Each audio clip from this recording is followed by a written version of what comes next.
As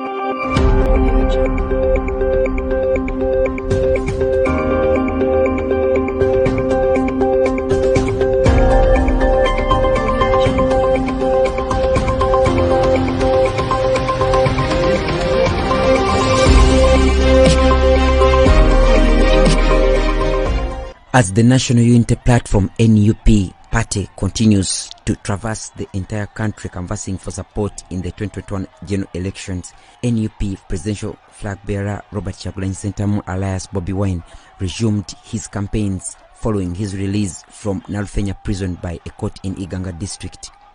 On 23rd November, he started off with Toro sub-region, where he traversed the districts of Chenjojo, Chegegwa and Fort Poto. The experience in these areas was no different from the past, where police and the military continued brutalizing his supporters who stood by the roadside to wave at him and also show support to the National Unity Platform. In Chegegwa, the police blocked entry to the venue where the rally was supposed to take place and ordered them to go to another venue which was far away from town. However, the people were relentless in following the National Unity Platform candidate Robert Kyagulanyi Ssentamu and his other leaders of the party to the venue, however far it was from the town. He then proceeded to Fort Poto, where he had planned to have his rally near the city, but still the same case, police sent him far away from the city and he never accessed the city until time was over for the rally. However, he addressed the people there and promised them that this is a revolutionary election and it must bring change against the 34-year-old rule of President Yoweri Kaguta Museveni. On the 24th of November, the National Unity Platform flag bearer Robert Kyagulanyi Ssentamu alias Bobi Wine with his entourage proceeded to Rwenzori sub-region, where he started off with Bundibujo, Bunyangabo and Kasese. This was also bloody as police and military still continued to brutalize his supporters, those who stood by the roadside to wave at him, but also those who were at the rallies, because the police was intending to reduce the crowds that came to see him as he campaigned. We must recall that in Bundibujo, he was cut off 20 kilometers away to Bundibujo town, and he was asked to hold the rally at one of the fields at a given school, and from there he wasn't allowed to proceed to Bundibujo. He had to come back to Bunyangabu and then proceeded to Kasese, as the police and the military shot tear gas canisters, live bullets and rubber bullets into the people. At least 3 of the National Unity Platform supporters were amputated on the scene and many others went away with severe injuries. The police and the military had blocked the people from going to the venue, and Kyagulanyi refused to go and address an empty stadium until the police gave up and allowed some of the people to go to the venue. Still in Kasese, the National Unity Platform leadership had hired a radio talk show and paid all the bills to talk to the people of Kasese and the entire Rwenzori sub-region to send their message like it had been prescribed by the Electoral Commission in its guidelines. However, the radio station managers later on told the team that they were not allowed to talk on that radio station, as an order was given by the RDC of Kasese district. On the 25th of November, the National Unity Platform NUP presidential flag bearer Robert Kyagulanyi Ssentamu aka Bobi Wine proceeded to Bunyoro sub-region, commonly known as the Albertine region, where oil was discovered. He started off with Kagadi, headed to Chibale and also Hoima. However, this was also sabotaged by the security agencies as they continued brutalizing his supporters. They continued blocking him and sent him to the far to reach areas where roads are too ugly and impassable.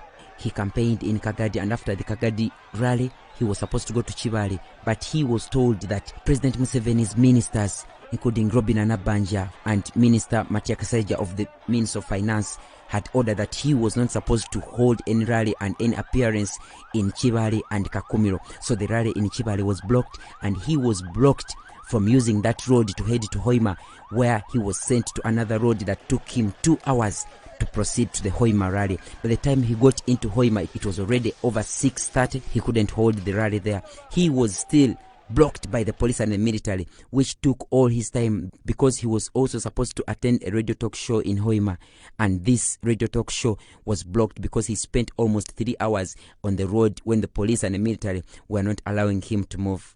The National Unity Platform coordinators then agreed that he will be having the radio talk show early morning in Hoima before he sets off to go to another rally the next day.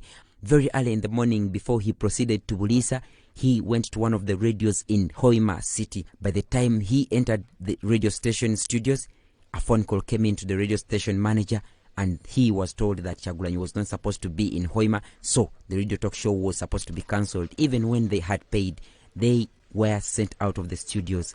On that very day, the 26th of November, the National Inter-Platform flag bearer Robert Kyagulanyi Ssentamu alias Bobi Wine then accepted to do away with the radio program and proceeded to his first rally of the day, which was in Bulisa. Here he experienced police brutality like it has been the norm, and very many people were not allowed to come to his rally in Bulisa.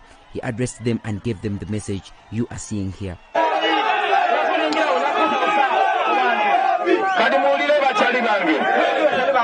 Bino byembagamba temugenda biwulira ku radio. Bino byembagamba temugenda biwulira ku TV. Wadde mulaba muli baavu nnyo. Njagala mumanye ensi yaffe ngagga nnyo nnyo nnyo.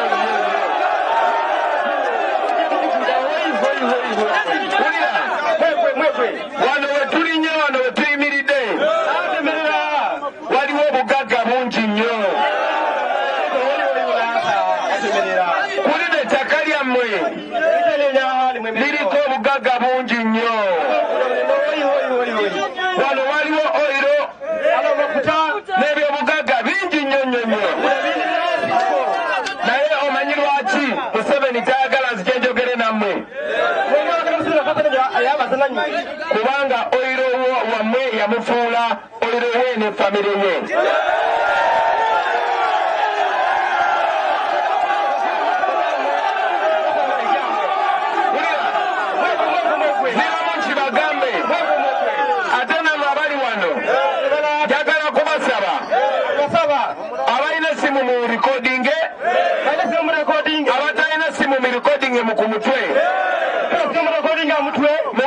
Mugamba abantu abalala nti Bulisa ngagga nnyo nnyo nnyo.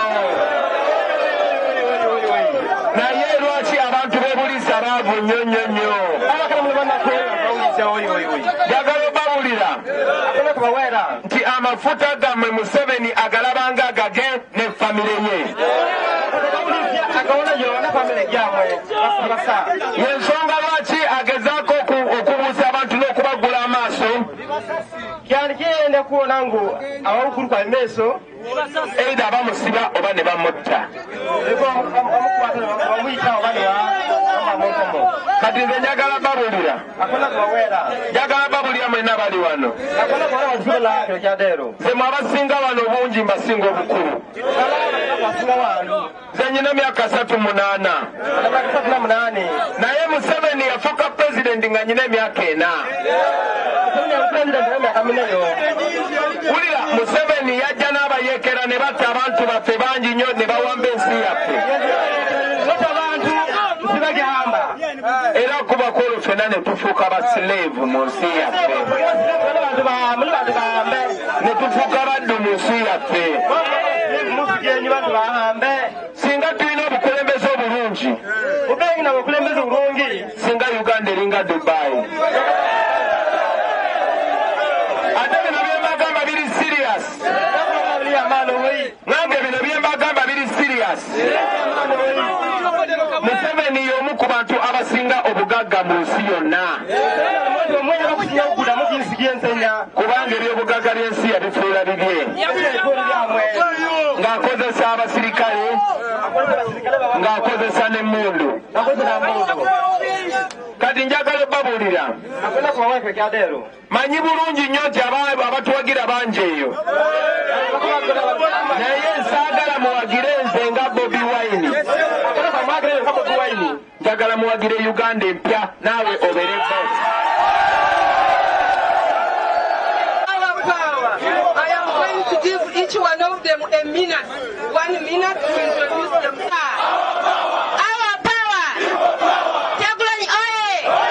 Bulisa oye! Nopu oye! Amera oye! Mary oye! Ninyo mukitaka.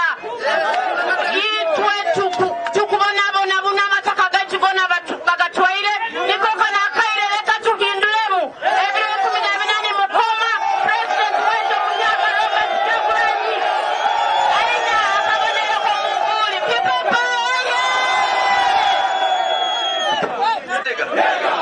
People power. Our power. Our power is better than their power. This is Ganji Rogers, the warrior, born by the Banyoros, veteran of nonsense, standing for Masindi municipality. I'm breaking that ice.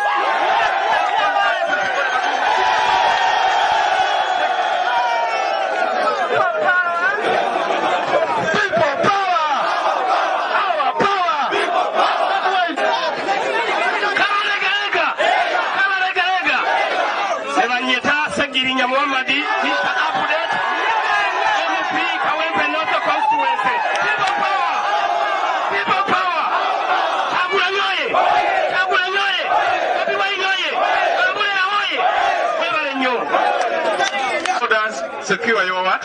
Future. So I want to complete the sentence by saying secure your future by voting Robert Kyagulanyi. People power, our power. People power, our power. People power, our power. NUP, everywhere. Chirumira Hazard Rukalide, all the way from Morowero district. Thank you.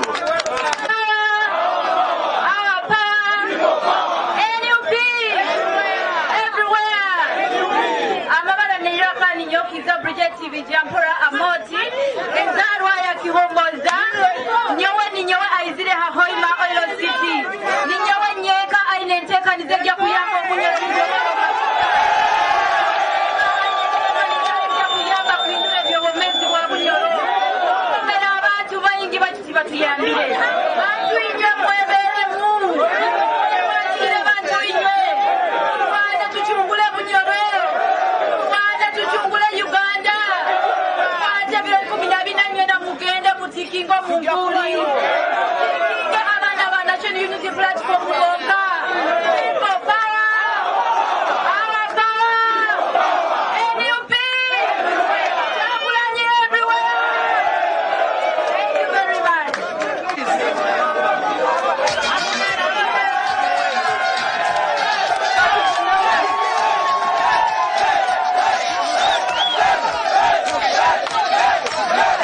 From there, he proceeded to Masindi, where he was supposed to have the second rally, and again proceed to Chiriandongo for the final rally of the day. However, the Masindi rally was also blocked and people were brutalized. Kyagulanyi managed to address some of them as he moved on his way to Chiriandongo, and he told them, although they are stopping us from talking to you, you know what to do.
From there, he proceeded to Chiriandongo, where he had the final rally, and it was a success because however much people were brutalized, they managed to go and attend the rally in massive numbers.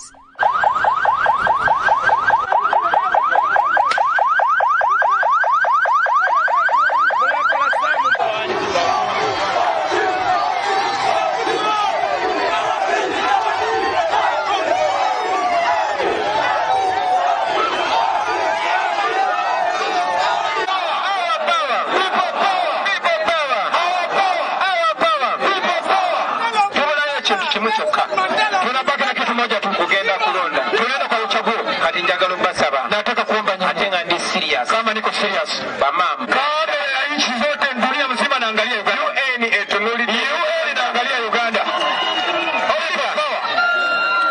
BBC etunuli.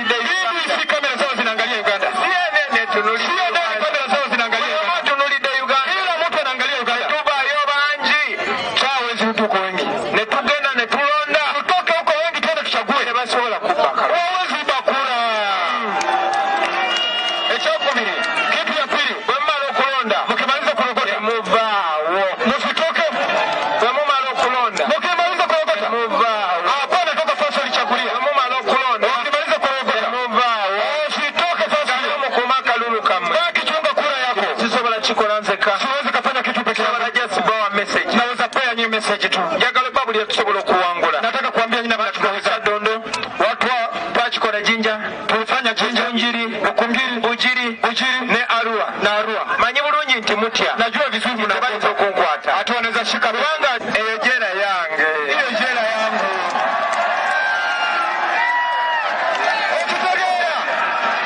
Okitegera. Melewa boy. Ngamaliriza. Wachama, hapana kimbia.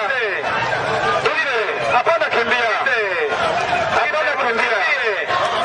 Hapana kabiri. Usikilize kwa dakika mbili. Tugende. Alafu tuende. Mubelewa mirembe. Sikilize hapana kimbia. Yaji. Sukari kiko. Nesimanyo watu kongere. Sukari kiko. Nesimanyo watu kongere. Kati maliriza bachali bange. Nenda basaba. Mukume akalulu. Mwebale nnyo mwebalire ddala. Njagala mugano ng'obudde tebunnaba naye bamugenda okulonda akabonero ambuleera Ssegirinya Wandiika ambuleera. Ne ba MP baffe bonna bonna. Bwe mugenda okulonda akabonero ki? Akabonero ki? Akabonero ki? Mwebale nnyo mwebalire ddala for God and my country. Asante sana, asante sana. After his final rally in Chiriandongo, Kyagulanyi and his team had opted to go back to Hoima, which was near to the next venue the following day, that is Kyankwanzi, to spend the night there. But they were blocked and the police told them that the road that led them to Hoima was under construction. They then chose to go to Masindi to have the night spent there, but the same story was given to them that they were not allowed to sleep in Masindi that very night. The police advised them to go to Nijera, where they would spend the night and wake up in the morning to go to Kyankwanzi. In Nijera, police and RDC and the military surrounded him and blocked the hotel where he had hired to sleep with his team, and he ended up spending the night by the roadside.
Beka.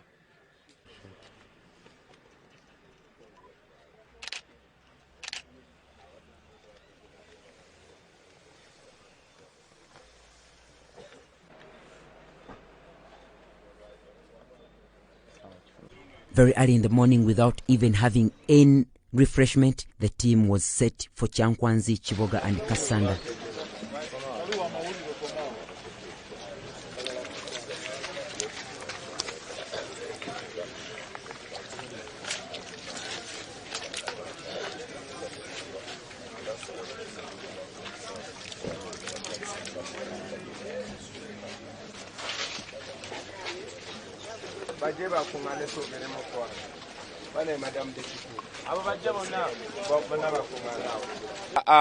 Yesterday, after being blocked from the road that goes through Hoima, which was a shorter route, we decided to drive the longer route.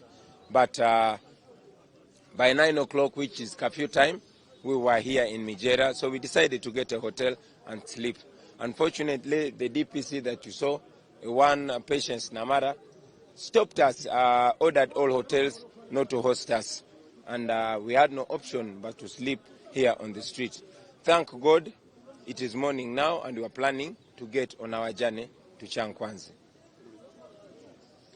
And in Changkwanzi, the same story was repeated of pushing him into the villages. Here, the heavy deployment, which was meant to intimidate the people, was braved by the masses that gathered and went to both Changkwanzi and Chiboga before he proceeded to Bukuya and Kasanda, where he had his final rally.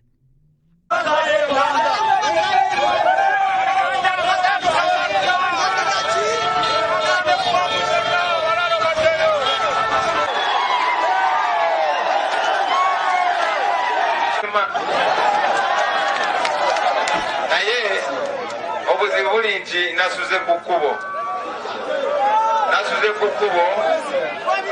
ngabo abalowooza nti ensi yaabwe bataddewo oda yo Bobi Wine ne bw'aba alina ssente temumukkiriza okusula mu nsi yonna.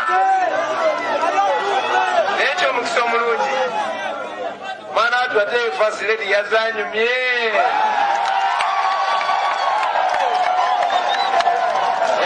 Ne banyabo okuba okusima kwamwe munzikirize muyite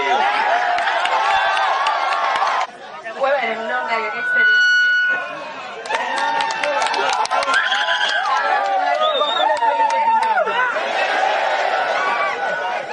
abatambulidde kambabuuze mu luno olulimi mwiriwe eriko kuimana ndio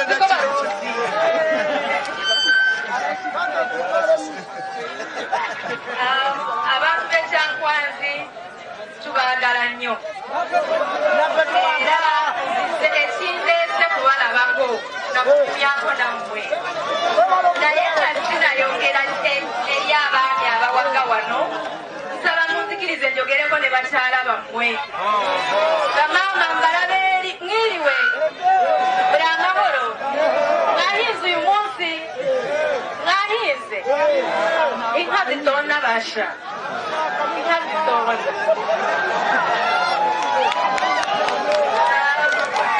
abakyala b'Ekyangwanzi nina information gye nafunye nti district yammwe yakola budget ne basaba ssente ez'okuteeka mu bibiina byammwe era eyo program bagiyita Women Empowerment Program.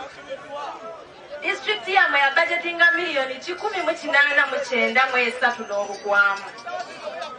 Ssente ezo tezaalabika, tebaazibawa, era ebibiina ebiwera 34 tebyalaba kasente wadde n'akatono. Naye ng'abeebuliisa bo baafuna, n'abalala nabo baafuna. Abantu b'Ekyangwanzi lwaki temwebuuza bakazi bammwe lwaki babakotogera? Mukimanyi nti abakyala mu kitundu kino basinga abaami obungi. Munsiko bagole bammwe alibo bagatwala abaana mu mashuri. Ekyo mulakizi? Niba mukizi leero kukimutabaza mashiringi ya myaka ajja. Mbadde ngamba nti mmwe baba abakyala bano lwaki temubuuza ssente ze babagajetingira lwaki tezituuka? Mbadde mbasaba mbawe solution emu ey'emu. Mulina Comfortable wuno. Comfortable oyo mumulaba. Comfortable yesimbyewo kubakiikirira ng'omukyala mu Parliament. Ono Comfortable akabonero ke umbrella. Baba mujiyite manvuuli cyangwa kuwitsa umutaka. Rero aho muri musanga umutaka mutori wamusanga manvuuli zikinga wasanga Comfortable ngotiringa sente z'amagenda zirondoola mu nsonyi bwenjogedde ne president yandyogedde naye kinnuma gavumenti yaffe okubanga tefa ku bakyala naye kirala bannange baganda bange abayeera mutemerera bantu kubabeekya bakazababwira ngo NUP nimuyizoora baraza kubirukana ntabwo muri busigala aha barababeekya ntabwo babirukana ndiho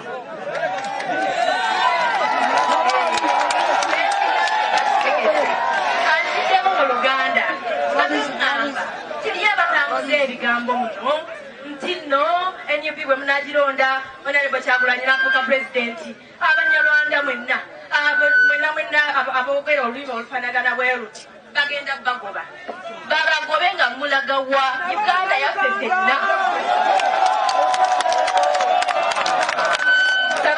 saba kapatebo mumulabirenga ddala kubanga ensonga zammwe ez'abakyala ajja zikolako kyanamegaswa sente zammwe zituuka maze Kyagulanyi nsonyiwa okutwala obutego obulungi naye mbadde nnokyogera neyanzase twafuuka abapakasi mu nsi eyaffe ettaka lyammwe lyonna lyonna bagenze balitu bakitaffe baali tebasoma nnyo ne twasomera ku mwanyi ebbeeyi y'ebirime engeri balansi olunaku lwaleero abalimi munanjulira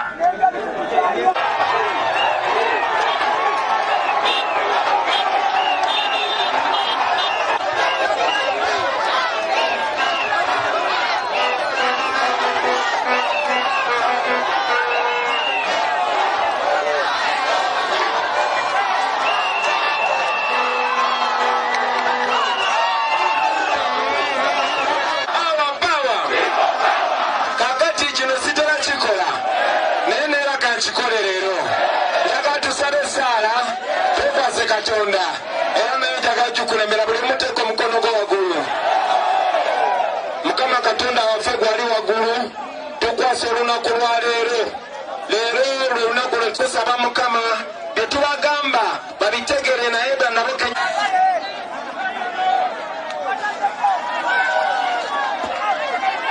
ano Mukama buli agirina ze yange engeri gye ndi wanoozeka sigenda jambala kuba njagala mundabe saagala babagambe te muntu omulala yabiga abagambe njagala mumanye nti Bobi kenyini yabadde wano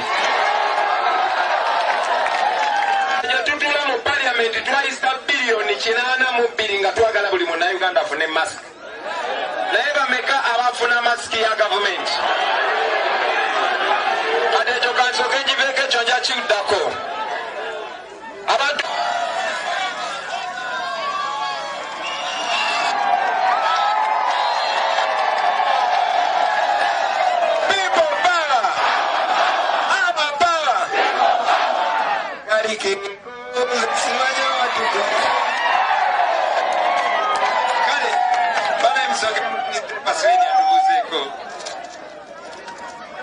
People power, our power.